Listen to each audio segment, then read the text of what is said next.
আজকে আপনাদের সাথে একটি ভিডিও তুলে ধরলাম। রুই মাছ রান্না করব আলু আর কারকুল দিয়ে, আলু কাঁকরোল দিয়ে রুই মাছটা রান্না করব। দেখুন রুই মাছগুলা বাজার থেকে কিনে এনেছে, তো তাই দিয়ে আমি খুব ভালো করে ধুয়ে পরিষ্কার করে নিচ্ছি। তো আপনারা কেমন আছেন? আশা করছি ভগবানের কৃপায় আপনারা ভালো আছেন, আমিও ভালো আছি। তো আমার ভিডিওটা আপনারা দেখতে থাকুন, আশা করছি ভালো লাগবে। আর কারকুল আলু আমি কেটে নিচ্ছি, দেখুন এইভাবে লম্বা লম্বা করে কেটে নিচ্ছি আর ধুয়েও পরিষ্কার করে নিচ্ছি। মাছগুলো আমি ধুয়ে নিচ্ছি। আর কারকুল আর আলু দিয়ে রান্নাটা করলে দেখুন বিচিটাও অনেকটা কম আছে, খুবই ভালো লাগে। এইদিকে পেঁয়াজ কেটে রাখছি, এইদিকে ক্যাপসিকাম দিয়ে আর টমেটো দিয়ে আমি একটা ভাজি করে নিব। তো দেখুন আমার মাছগুলা ধোয়া হয়ে গেছে, তাই লবণ হলুদ আর একটু সরিষার তেল দিয়ে আমি মাছটাকে মেখে নিব প্রথমে। আর এদিকে কড়াই বসাই দিলাম, কড়াইয়ে তেল দিয়ে দিলাম। তেলটা গরম হতে হতে আমি মাছটা লবণ হলুদ তেল দিয়ে খুব ভালো করে মেখে নেব প্রথমে। তো দিয়ে দিলাম আমি সরিষার তেল, তো তেলটা দিলাম, আমি অল্প লবণও দিয়ে দিব।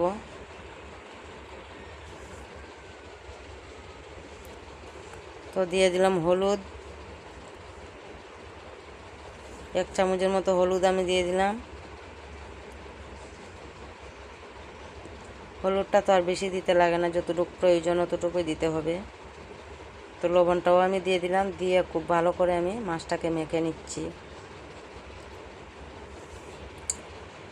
মাছটা অনেকটা টাটকা আছে, খুবই ভালো মাছটা, আশা করছি ভালো, খুবই ভালো। রান্না করতে করতে বলছি, খেতেও দারুণই লাগবে।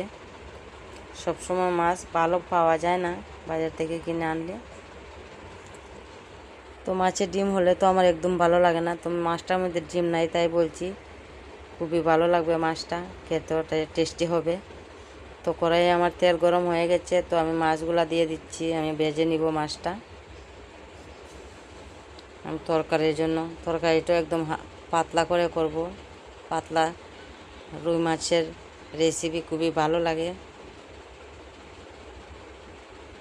তো মাছের টুকরাগুলো আমি সবটা দিয়ে দিলাম, দিয়ে আমি মাছটাকে ভেজে নিব।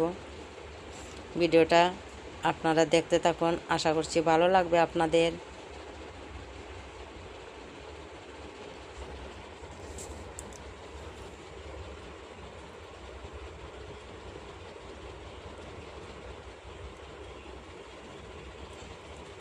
মাছ দিয়ে আমি একটু সরিয়ে সরিয়ে দিচ্ছি যাতে নিচের দিকে না লাগে। তো দেখুন আমার মাছ সবগুলা আমার ভেজে নিচ্ছি। তো আমি কারকুল আলুটাও আরেকবার হালকাভাবে ভেজে নিব, হালকাভাবে ভেজে নিব, একটু লবণ দিয়ে হলুদ দিয়ে ঢাকা দিয়ে দিয়ে হাফ সিদ্ধ করে নিব। এই ভাজার মধ্যে ওই ঢাকা দিয়ে দিয়ে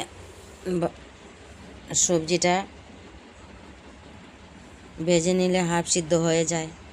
আর দেখুন এদিকে মশলা রেডি করছি, আমি একটা পেঁয়াজ বেটে নিচ্ছি আর জিরের গুঁড়া, ধনিয়ার গুঁড়া আর লঙ্কার গুঁড়া। লঙ্কার গুঁড়াটা আমার বেশি লাগে তাই আমি বেশি দিচ্ছি, আপনাদের যতটুকু লাগবে এই আন্দাজে আপনারা লঙ্কার গুঁড়াটা দিয়ে দিবেন। আর পেঁয়াজ বাটাটা দিচ্ছি, একদম পাতলা হয়ে যাবে, তাই বেশি পাতলা তো আর ভালো লাগে না, তাই পেঁয়াজ বাটাটা দিয়ে দিলাম। আর জিরাও আমি দিলাম 2 চামচ, আর লঙ্কার গুঁড়া দিয়ে দিলাম আমি 3 চামচ, আর ধনিয়ার গুঁড়া দিয়ে দিলাম আমি হাফ চামচ। তো দিয়ে জল দিয়ে আমি মশলাটাকে ভিজিয়ে রাখছি। আর দেখুন আমি তো আমার সবজিটাও ভাজা হয়ে গেছে, দেখুন এইভাবে হালকা ভেজে নিচ্ছি। তো এখন কড়াইয়ে আমি তেল দিয়ে তেলটা গরম করে নিচ্ছি, এই তেলেই আমি পেঁয়াজ কুচি দিয়ে দিব, পেঁয়াজটাকে আমি লাল করে ভেজে নিব।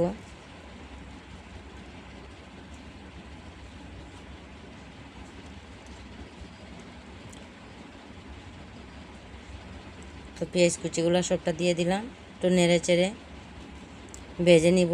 আমি গ্যাসের আঁচটা একদম মিডিয়ামে রাখছি, গ্যাসের আঁচটা বাড়ানো যাবে না, জ্বলে যাবে, তাই আমি মিডিয়ামে রাখছি।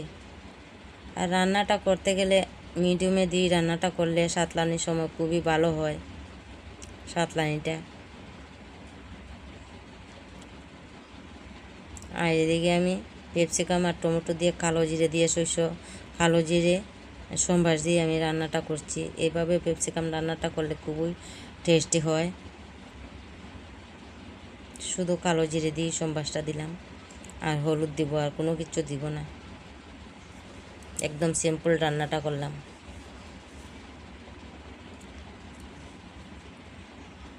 আর এদিকে তো আমার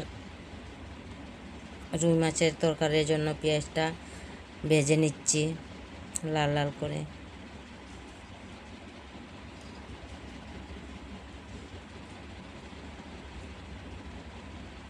পেঁয়াজটা যত সুন্দর ভাজা হবে তত তরকারির মধ্যে গন্ধটা খুব সুন্দর আসে, খুবই ভালো লাগে।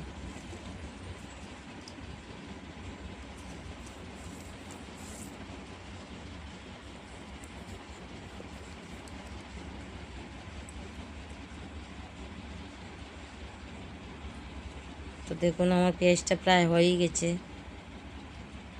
আর একটু নেড়ে চেড়ে দেবো। দেখুন একদম বাদামি কালারের মতো হয়ে গেছে। তো মশলাটা দিয়ে দিব। তো দিয়ে দিলাম মশলাটাকে আমি খুব ভালো করে কষিয়ে নিব। তো আমি স্বাদ অনুযায়ী লবণ দিয়ে দেবো এই মশলার মধ্যে। কালারের জন্য একটু হলুদ দিয়ে দিব, অল্প দিব হলুদ, হাফ চামচের মতো। হলুদটা দিয়ে আমি বাটিটা ধুয়ে আর একটু জল দিয়ে দিলাম, মশলার বাটিটা ধুয়ে। এখন শুধু মশলাটা খুব ভালো করে কষিয়ে নিব, যতক্ষণ পর্যন্ত তেল না ছাড়বে মশলা থেকে ততক্ষণ পর্যন্ত আমি কষিয়ে নিব। তো আপনারাও এইভাবেই মশলাটা খুব ভালো করে কষাবেন। যত কষানি ভালো হবে ততই টেস্টি হবে।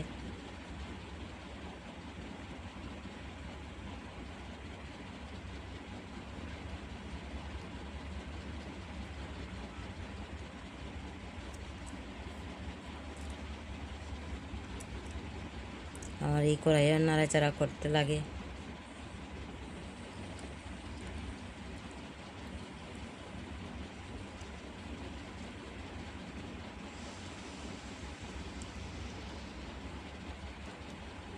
দেখুন খুব ভালো করে কষিয়ে নিব। তো দেখুন আমার মশলাটা কষানো হয়ে গেছে, মশলা থেকে খুব সুন্দর তেল ছেড়ে দিয়েছে। আর একটু কষিয়ে নিব।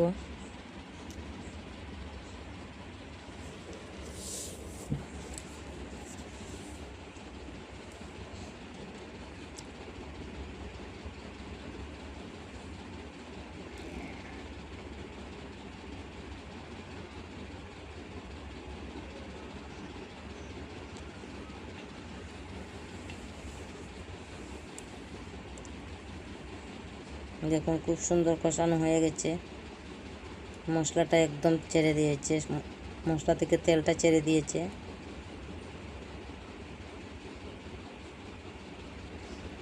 মশলাটা কষানো একটু টাইমই লাগে, কেননা আমি গ্যাসের আঁচটা একদম মিডিয়ামে রাখছি, বাড়াচ্ছি না গ্যাসের আঁচ। মিডিয়ামে রেখে আমি মশলাটা কষিয়ে নেই। মিডিয়ামে রাখলে খুব সুন্দর কষানো হয়। তো মাছ আর আমি সবজিটা দিয়ে দিলাম, আলু আর কাঁকরোলটা দিয়ে দিলাম, দিয়ে একটু নেড়ে চেড়ে আমি জল দিয়ে দিব।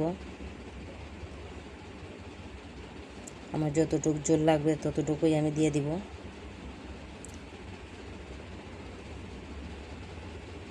তো দিয়ে দিলাম জল দিয়ে আমি রান্নাটা করে নিব। আমার আলু তো সিদ্ধ হয়ে গেছে, আর একটু বাকি আছে। তো এই সিদ্ধটা করার পরই আমার রান্নাটা কমপ্লিট হয়ে যাবে।